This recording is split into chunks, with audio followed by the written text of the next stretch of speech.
So రీసెంట్గా ఒక just 2 days back Bigg Boss show అయింది. బిగ్ బాస్ షో అయినప్పుడు చాలా హ్యాపీ ఉంది, యూనో విన్నర్ని అందరిని ప్రకటించినప్పుడు చాలా హ్యాపీ అనిపించింది. బట్ ఒక సాడ్ పార్ట్ ఏంటంటే బయటికి వచ్చాక ఆ కంటెస్టెంట్స్ కార్లు అద్దాలు వలగొట్టడం, ప్లస్ బయట రోడ్ మీద వెళ్తున్న బస్సెస్ని ఒక 6 బస్సులు ధ్వంసం చేసినారంట. ఇదైతే కాదండి, బిగ్ బాస్ ఎంటర్టైన్మెంట్ అనేది ఉంది, కానీ మీ అందరిని ఎంటర్టైన్ చేసిన విషయం నిజమే. దట్ ఈస్ రియల్లీ హ్యాపీ, మీ అందరం కూడా ఎంటర్టైన్ అయ్యాను. కానీ ఆ ఎంటర్టైన్మెంట్ని బయటికి తీసుకొచ్చి ఏదో కోపాలు తీసుకొచ్చి అలా బస్సులు బలగొట్టడం, కార్ అద్దాలు బలగొట్టడం, డెఫినెట్లీ ఈ విషయాన్ని అయితే నేను డెఫినెట్లీ ఖండిస్తున్నాను. ఎందుకంటే అక్కడ వచ్చిన వాళ్ళు డెఫినెట్లీ చాలామంది కంటెస్టెంట్స్ ప్రేమించి యూనో వాళ్ళని చూడాలని అనుకుంటున్నాను. కానీ అందులో కొంతమంది బిహేవ్ చేసే విధానం అయితే డెఫినెట్లీ నాట్ రైట్. ఎందుకంటే ఇది మీరే కాకుండా చాలామంది పీపుల్స్ని కూడా రిస్క్లో పెట్టినట్టు సిచ్యువేషన్ అది. ఆ రాళ్ళు ఇసురు కొట్టడం బస్సుల మీద, ఏదన్నా నార్మల్ కామన్ పబ్లిక్కి తాకితే అది డెఫినెట్లీ చాలా హానికరంగా విధంగా ఉంటుంది. ఎందుకంటే వచ్చే కంటెస్టెంట్స్లో కూడా చాలామంది ఫ్యామిలీ మెంబర్స్ ఉన్నాయి. అండ్ తను రీసెంట్గా ఒక వీడియో చూస్తున్నాను, గీతూ రాయల్ తను ఒక 1 hour వెయిట్ చేసి బయట ఇలా కార్ ధ్వంసం చేస్తున్నారు అని తెలిసిన తర్వాత కూడా 1 hour వెయిట్ చేసి బయటకు వచ్చింది. కానీ 1 hour కూడా వెయిట్ చేసి ఎందుకు అర్జెంటుగా రావాల్సి వచ్చింది అంటే ఎందుకంటే వాళ్ళ ఫాదర్కి బాగాలేదంట, సో ఇమ్మీడియట్లీ రావాల్సి వచ్చింది. అయినా ఊరుకోలేదు జనాలు. సో అందులో కొంతమంది చాలా హీనంగా బిహేవ్ చేశారని నేను ఇన్స్టాగ్రామ్లో పోస్ట్ పెడితే కూడా చాలామంది కమెంట్లు పెడుతున్నారు. నాకు ఇన్స్టాగ్రామ్ డిఎమ్స్ వస్తున్నాయి, అన్న మేము అట్లనే ఉంటాం, మేము అట్లనే చేస్తాం అంటే అది కరెక్ట్ కాదు. డెఫినెట్గా అది బేసికల్లీ ఎవరు తప్పు తెలుసా? ఫ్యామిలీ ఉన్నారు లోపల, ఓకే, అద్దాలు పలగొడతారు అంతమంది. సో పలగొట్టేటోళ్ళది తప్పు ఓకే కాదని కాదు, కానీ లోపల డ్రైవ్ చేసేటోళ్ళది కూడా తప్పు ఉన్నది.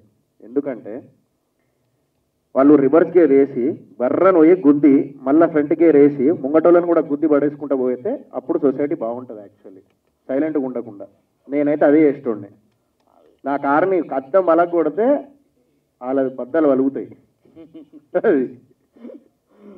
అదే అంటే దట్స్ సంథింగ్. అంటే ఒకటి మనం ఉన్న ఈ సొసైటీలో డెఫినెట్లీ చాలా మంచి బిహేవ్ చేయాలి. అంటే we are also part of the society కాబట్టి మనకి మనమే హాని చేసుకున్నట్టు ఈ విధంగా చూస్తే.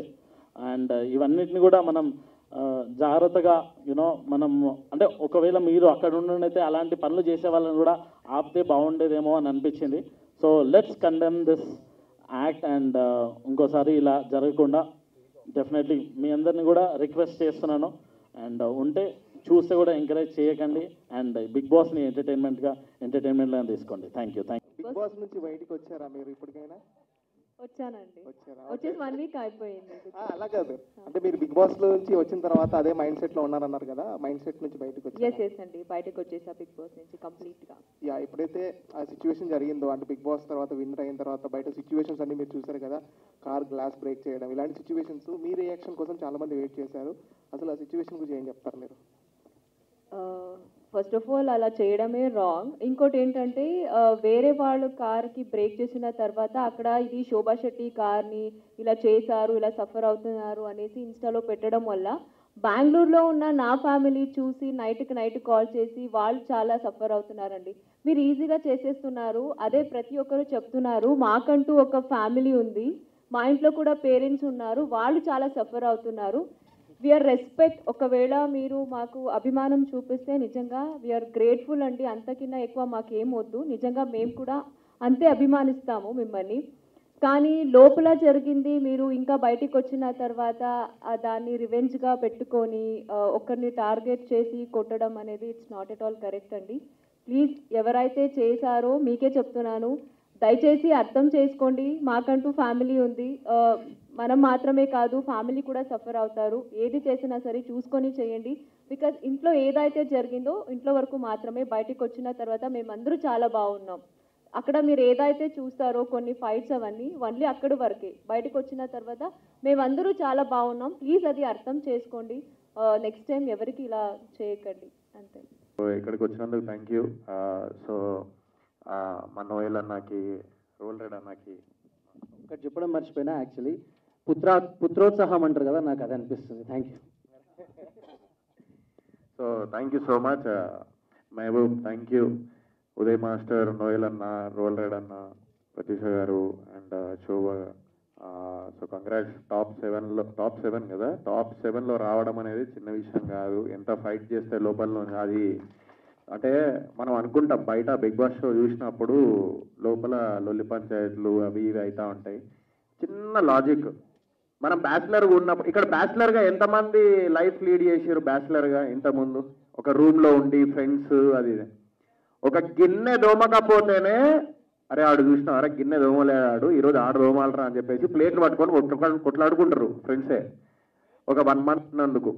అలాంటిది బిగ్ బాస్ హౌస్లో 105 days ఉండి డెఫినెట్లీ ఒకరి మీద ఒకరు ఖచ్చితంగా ఇలాంటివి అవుతుండే. బట్ బయటికి వచ్చిన తర్వాత అందరం కలిసే ఉంటాం. ఇందాక చెప్పినట్టు బయటికి రాగానే అందరూ లైక్ పోరాళ్ళందరూ కార్లు వల్ల కొట్టడాలు అవన్నీ చేసిర్రు. కానీ మీరు ఒకటి గుర్తుపెట్టుకోండి, రేపు వాళ్ళందరూ కలిసి మంచిగానే ఉంటారు. మళ్ళా మేమందరం లోపల ఎన్ని పంచాయతీలు పెట్టుకున్నా మళ్ళీ బయట అందరం ఫ్రెండ్స్ అయినాం. సో అలాంటి షోనే బిగ్ బాస్ షో. మీరు బయట బాగా లైక్ మనసుకు తీసుకుంటారు, బట్ బయటికి వచ్చిన తర్వాత మేము మనసులో ఏం పెట్టుకోం. సో లాస్ట్కి ఎవరైతే అంత పర్సనల్గా తీసుకొని పలగొట్టిర్రో మీరే ఫూల్స్ అవుతారు చూడుర్రి ముందు. సో నేనైతే అట్లా పలగొడితే, నేనైతే మా ఫ్యామిలీ ఉన్నప్పుడు అట్లాంటి పలగొడితే నేను డైరెక్ట్ కార్ వెనక గేరు ముందడి గేరు వేసుకొని ఎక్కించి పోయేటోడిని. సో వాళ్ళు మంచోళ్ళు కాబట్టి వాళ్ళు సైలెంట్గా ఉన్నారు, నేను మంచోడిని కాదు. సో అలాంటివి చేయకండి, ఎందుకంటే మీకు పేరెంట్స్ ఉన్నారు, మీ ఇంట్లో ఆడపిల్లలు ఉన్నారు. సో నెక్స్ట్ టైం అలాంటివి చేయకండి దయచేసి. అండ్ ఇంకో సరే అపార్ట్ ఫ్రమ్ దట్ ఇక సాంగ్ గురించి చెప్తున్నా. సో ఈ సాంగ్ నాకు చాలా ఇష్టమైన సాంగ్. ఇది ఎప్పుడో 6 months బ్యాక్ నేను విన్న తర్వాత మళ్ళీ ఎందుకో ఒక చిన్నగా నాకు ఎందుకో ఈ గ్యాప్లో ఒకటి సాంగ్ చేయాలి, ఎందుకంటే సోషల్ మీడియాలో చాలామంది ఫేమస్ అవుతున్నారు. సో మళ్ళీ నేను కూడా ఎంత సినిమాలు చేసినా కూడా నాకు సోషల్ మీడియా ప్లాట్ఫామ్ అంటే నాకు ఇష్టం. సో అందరికీ అవైలబిలిటీ అనమాట సోషల్ మీడియా ప్లాట్ఫామ్. ఇందాక చెప్పినట్టు ఫ్రీగా పోస్ట్ పెట్టచ్చు, ఫ్రీగా చూడవచ్చు. సో అట్లా నాకు ప్రతి ఒక్కరూ నేను ఉండాలి, ప్రతి ఒక్కరూ మా మొబైల్లో లైక్ సోయల్ గారు కనబడ్డారు రాబోయ్ అని చెప్పేసి ఒకసారి చూసుకోవాలి సాంగ్ అని చెప్పేసి చేసిన ఈ song. So thank you so much Afroz and Seenu, మంచి సాంగ్ ఇచ్చినందుకు. అండ్ రమేష్ ఎక్కడ కాంప్రమైజ్ అవ్వకుండా కేరళలో అంతమందిని తీసుకుపోయి ఫ్లైట్లు వేసి అక్కడ ఎక్కడ కాంప్రమైజ్ అవ్వకుండా పెద్ద సినిమా కెమెరా పెట్టి సో అంత అవుట్పుట్ ఇచ్చిండు రమేష్. సో అంత కష్టపడినందుకు ఒక పెద్ద ప్లాట్ఫామ్ కావాలంటే నివృత్తి. సో లోపల ఏంటంటే తెలియకుండానే మన కంట్రోల్లో ఉండం. అట్లా నాకు కూడా అయింది హౌస్లో, నాకనే కాదు అందరికీ అయింది. ఈడు కూడా మొత్తం అరిచిండు, ఈడైతే ఏడ్చిండు అన్నావు నాకు గుర్తుంది. మన రోబో టాస్క్ అప్పుడు ఆడేందో అర్థం కాదు, అది కూడా ఎక్స్ప్రెషన్ ఎట్లా పెట్టిండు తెలుసా,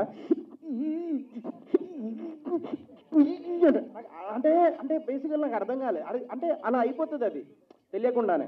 సో అమర్ది కూడా ఆ సిచ్యువేషన్ అట్లా ఉండే, ఎందుకంటే లోపల ఒక్కొక్కరు ఒక్కొక్క క్యారెక్టర్ ఉంటారు. సో అందరి క్యారెక్టర్స్ ఒకేలా ఉండాలని లేదు. ఒకడు కూల్గా ఉంటాడు, ఒకడు నాలాగా కూల్గా ఉంటాడు కోపం రాకుండా. ఈడు అస్సలు కూల్గా ఉండు, మణికొండలో తెలుసు వీడి గురించి అంతా. సో నాలాగా కొంతమంది కూల్గా ఉంటారు అట్లా. సో అందరు ఒకేలా ఉండరు, ఫీలింగ్స్ అనేటి అందరిది ఒకేలా ఉండాలని లేదు. సో ఈవెన్ నేను అదే చెప్పిన, అమర్దీప్ నాకు పర్సనల్గా తెలుసు యాక్చువల్లీ. సో అందుకే పర్సనల్గా పాపం వాడు చాలా మంచోడు, ఆడు ఎప్పుడు అట్లా చేయలేదు. ఆ లోపల ఎందుకు అట్లా ఏందో తెలియదు కానీ బయట అయితే అట్లా ఎప్పుడు లేడాడు. సో అందుకే నేను సపోర్ట్ చేసిన అంతే.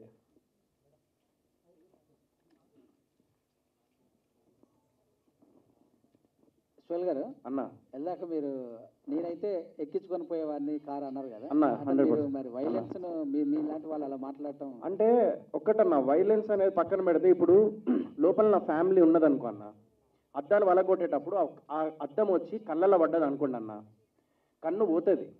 ఓకే, ఒకవేళ కూర్చొని నా ముఖం మీద ఏదైనా పడి నా ఫేస్ పోతుంది, అయిపోయింది, లైఫే పోయింది. నా లైఫ్ పోయినప్పుడు ఎందుకన్నా అంటే నేను అదే చెప్తున్నా, బేసికల్లీ సైలెంట్గా ఉంటే ఏమైపోతుంది అంటే ఇంకా రెచ్చిపోతారు నెక్స్ట్ టైం కూడా. ఇప్పుడు నెక్స్ట్ టైం కూడా మీరు ఆపలేరు, నెక్స్ట్ టైం మళ్ళీ రెచ్చిపోతారేమో, చెప్పలేము. బయట అదే అలవాటు అవుతుంది. It's not about the violence అన్న. ఇప్పుడు ఏం మనిషిని కొట్టుకుంటూ వెళ్ళిపోవడం అనేది అయ్యో మొత్తం ఎక్కించి పోం కదా అన్న, పోయి రివర్స్లో పోతా అంటే వాడే మళ్ళీ వెనక్కి వెళ్ళిపోతాడు ఆడే భయపడి.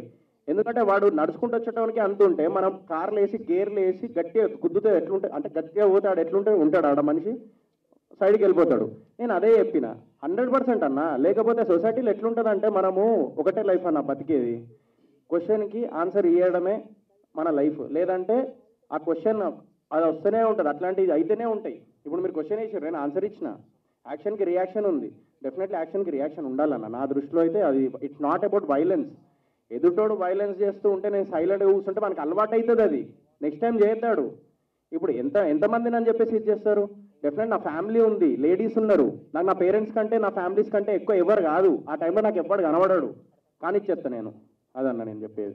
అంటే ఇక వాళ్ళకి మీకు తేడా ఉండదు కదా. తేడా ఏముందన్న, తేడా మంచికి మంచి, చెడుకు చెడు, ఏం చేయలేమన్న. ఇక సొసైటీ అట్లనే ఉన్నది, యాక్సెప్ట్ చేద్దాం కదా సార్ మరి. అన్న. చట్టాన్ని చేతిలోకి తీసుకున్నట్టు చట్టమును మీరు అంటే ఇప్పుడు ఒక్కటన్న, ఆ టైంలో అడ్డం వలిగి నా ముఖం మీద వచ్చే లోపు చట్టం కోసం నేను వెయిట్ చేయలేను కదా అన్న. పోయిన తర్వాత ఒకవేళ ఒకడు వచ్చి కత్తితో పొడిచిండన్న, పొడిచిన తర్వాత ఒక్క నిమిషం నాకు చట్టం ఉన్నది, ఒక్క నిమిషం నేను పోతా అని చెప్పేసి అంటే ఎట్లుంటుంది అన్న. సో రివర్స్లో 100% అప్పుడు ప్రాణాలు కాపాడుకోవడానికి డెఫినెట్లీ మనము రివర్స్ అవ్వాలి. అలా అని చెప్పేసి నేను ఇంకా గలీజ్గా చెప్పట్లేదు, నేను బెదిరిద్దాము అని అంటున్నా, నేను భయపట్టియాలి వాళ్ళని. కత్తికి కత్తే సమాధానం అంటారా? కత్తికి కత్తే సమాధానం అంటారా? కత్తితో ఎందుకు పొడితే దొబ్బేస్తాం మనం, మళ్ళీ ఎందుకు పొడుస్తాం మనం అట్లా.